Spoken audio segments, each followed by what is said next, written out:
How are you, Patrick? I'm good. How are you? Good. Good. So, well, the first question is, who chose you for the role, Zach or James? Or it was like... James. James did, yeah. Zach chose me for the President in Batman vs. Superman, and Night Owl too, but no, this was James. Mm-hmm. Yeah.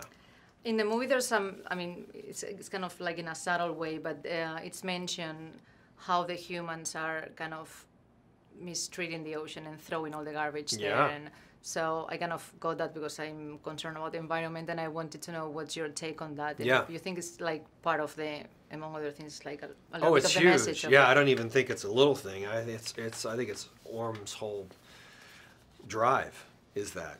I think it's much easier to center it around that than some sort of maniacal, he wants to take over the world. That's I don't see him as that at all. I see him as a guy who wants to get back and is deeply angered and frustrated with the way the surface has just been willfully destroying the oceans for centuries. So that's something I'm very passionate about, and Aquaman has a real rich history of dealing with environmental issues. Aquaman's an eco warrior himself. I do like that they left the pollution up to the villain, because it allows for a more irrational and violent response that I think is actually kind of cathartic, and I think people go, oh, good for you. Yeah, get back at us. You know, I think there's something, I think you'd be hard-pressed to find someone who didn't think we were destroying the oceans. I was checking out your Twitter account yesterday, and you posted something about wolves. Yeah. Yeah, I love wolves. I mean, I love animals in general. Yeah. And they're lifting the ban, I think, for like the gray wolf or something. It's insane. Yeah. It's absolutely insane.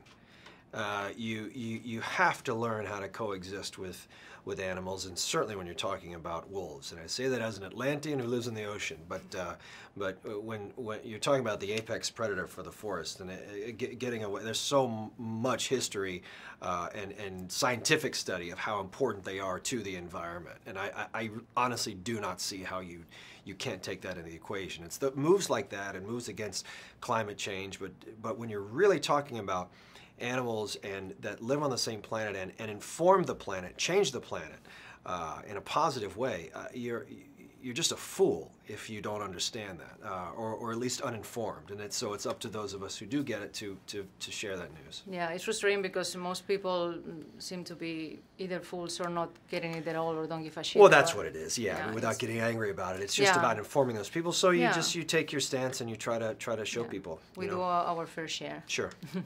So after so many years acting, I wanted to ask you if you think this profession has helped you somehow to become a better person or to know yourself better. And yeah, absolutely. That's a great question. I'm my wife and I are both actors. We went to theater school. I believe in the acting business. For me, I can sum it up into probably, if I look at around 9/11. Whereas I was in New York doing a show when that happened, and you're doing a musical comedy, and you wonder how you fit in, and you wonder how noble a job you have. And you think, what do? I dress up in costumes and fly around the room for a living. This is ridiculous. And then you realize that maybe if you're providing entertainment, certainly around 9/11 I bring that up, because we're doing a musical comedy, and the people that came to see our show the Thursday, 2 days after 9/11, I knew that was probably the first laugh that they had in the past 48 hours. So you feel like, okay, that's my role. And you start to understand the importance of entertainment. So it's that's how I justify it. To wrap it up, I wanted to ask you about Jaume Collet, because I worked with him in a movie, and I know him. Oh, you did? Yeah. He's the best. Yeah. I love that guy. Can't wait to see. We shot on the same stages where they shot Shallows and I think House of Wax too, actually, in Australia. But I love him. Can't wait for the Jungle Cruise. Cool. Yeah. See you later. Nice to see you.